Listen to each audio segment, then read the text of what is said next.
What up, geometry peeps? I'm back. Today we're looking at special types of parallelograms. So over the last week we've been looking at parallelograms. Now we're going to look at some special ones. All right. So before we get started, let's review the properties of parallelograms. So we had 5 main properties. We know the opposite sides of a parallelogram are parallel. That was an important one. We have opposite sides of a parallelogram are congruent. And we have opposite angles are also congruent. And we have consecutive angles in a parallelogram are supplementary. And then we have the diagonals bisect each other. Alright, and these are 5 properties that should be embedded into your brain. Alright, now, they're not going anywhere. And that's why I take the moment to introduce them again. Alright, they're not going anywhere. So, we're going to look at 3 more. If you look at the bottom here, we have rectangle, rhombi, and square. Rhombi is plural for rhombus. We don't say rhombuses. We say rhombi. So, now, these 3 parallelograms all possess these 5 properties and then some. So no matter which one I'm talking about, all 5 of these are true and then some special stuff about it. Alright, and that's why they're called special types of parallelograms, because they all fall under this umbrella. Alright, they all fall under this umbrella. So what we're going to do is we're going to take a look at the special properties on top of the 5 that already exist, so those 5 and then some, and then we're going to draw a diagram and kind of label the pieces of each. So let's start with the rectangle. So a rectangle is a parallelogram, so all 5 properties exist, but it has some additional properties. It has 2 more. The first one is the diagonals are congruent. The diagonals are congruent. So not only do the diagonals bisect each other, but the actual large pieces are congruent as well. And I think it'll help when we see in the diagram in a minute here. And then the next important one is a rectangle. Alright, has 4 right angles. Has 4 right angles. So it's a parallelogram with 4 right angles. So let's go down and look at the picture, and I think it'll be a little easier to digest. So let's call this ABCD, rectangle ABCD. So just like any old parallelogram, opposite sides are congruent and parallel and all that good stuff. Alright. But the important part is, the new special properties is, it has 4 right angles, and when looking at the diagonals, the big pieces are congruent and they bisect each other. So actually, all 3 of them become congruent.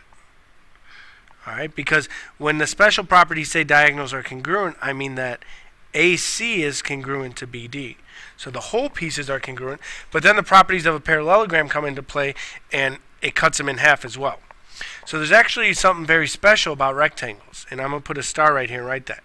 Because of this fact of the diagonals, it actually creates 4 isosceles triangles. 4 isosceles triangles, okay? And that's going to be important to remember when we get to talking about the angles and doing some of the algebra problems. Okay, there's 1, 2, 3, 4 little isosceles triangles in there. Alright, and when we get into proofs, we'll even start proving that these 2 are congruent and these 2 are congruent. Ooh. Alright, so that's rectangles. Now to a rhombus. Alright, now in rhombi, there's 3 special properties. Alright, there's 3 special properties. The first one is the diagonals are perpendicular. Alright, so where the diagonals meet in the middle, they actually create 90 degrees. Okay. Also, each diagonal is an angle bisector. Each diagonal is an angle bisector. Alright, and most importantly with the rhombus, all sides are congruent. All sides are congruent. And again, this is on top of our 5 parallelogram properties. So all 5 parallelogram properties exist, and then these 3.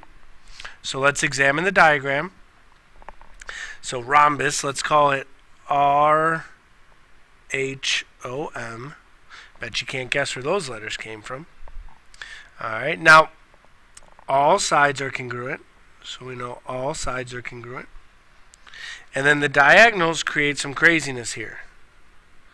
The diagonals create some craziness. So the first thing we said was that they're perpendicular, so they all cross at 90. And also, each rhombus diagonals, each rhombi diagonals are angle bisectors. So we know because of parallelogram, opposite angles are congruent. So we know all of angle R and R angle O is congruent, and this cuts that in half. So we actually know those 4 pieces are the same. And then it also bisects this angle, and we know M and H are the same, so it also makes all those little angles congruent. All right, and again, it still has the properties of a regular parallelogram, so the diagonals still bisect each other, so those pieces are congruent. Okay, so a lot happened in there. All right, now to everybody's favorite. All right, the square. Now, the square is actually the most popular parallelogram of them all because the square, it's got it all. Right? It's got everything going for him. Okay, it has 4 right angles. Oh, let's go back to blue so we're consistent. 4 right angles. And you might want to write kind of small here because there's a lot of them. 4 right angles. All sides congruent. All sides are congruent. The diagonals are congruent. Diagonals are congruent. Okay. The diagonals bisect each other, which is a property of a parallelogram. The diagonals are perpendicular.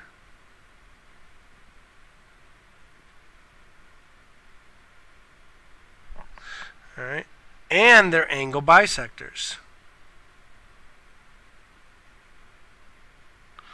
Are angle bisectors. So pretty much a square has all the properties of a parallelogram, all the properties of a rectangle, and all the properties of a rhombus. Okay, a square's got everything. Okay, so to start, it's got right angles. It's got all sides congruent. And when you draw on the diagonals, just everything happens. Everything imaginable happens. Oops. We're going to take that one back. Everything imaginable happens. All right. So we have they meet at 90s. Okay. We have all of them congruent. All right. And also there's a special property because a square's diagonals are angle bisectors as well, and the angles are always 90. We know that all these little angles actually come out to be 45. So all these angles are 45 degrees. All right, those are all the properties of our special types of parallelograms, and we'll be examining multiple representations of these, how to do it algebraically, how to do it on the coordinate plane, how to prove it, all that good stuff. So we'll see you later.